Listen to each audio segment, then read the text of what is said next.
أهلا بكم يا شباب في يوم كروي جديد مليء بالإثارة والحماس.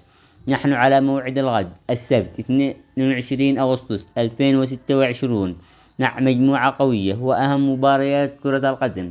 في هذا اليوم ينتظره عشاق الساحرة المستديرة من مختلف أنحاء العالم، وتعود المنافسات الأوروبية بقوة مع مواجهات كبيرة تجمع بين أندية تبحث عن الانطلاقة المثالية وحصد أول النقاط في الموسم الجديد. تتجه الأنظار بشكل خاص إلى مواجهة أسبانيول وريال مدريد في الدوري الأسباني، بالإضافة إلى قمة الدوري الإنجليزي بين هال سيتي ومانشستر يونايتد، بينما تشهد الساحة الألمانية مواجهة نارية في كأس السوبر الألماني بين بوروسيا دورتموند وبايرن ميونخ.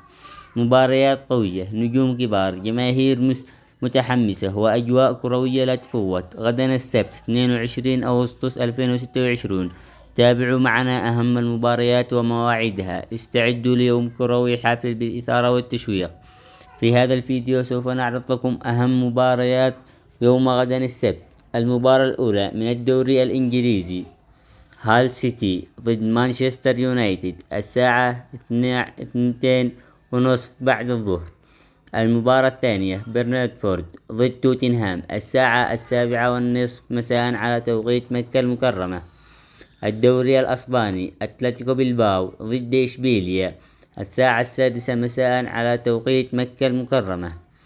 إسبانيول ضد ريال مدريد الساعة 10:30 مساء على توقيت مكة المكرمة. الآن ننتقل إلى دوري روشن السعودي. المباراة الأولى، الفتح ضد الاتفاق الساعة 6:45 مساء على توقيت مكة المكرمة.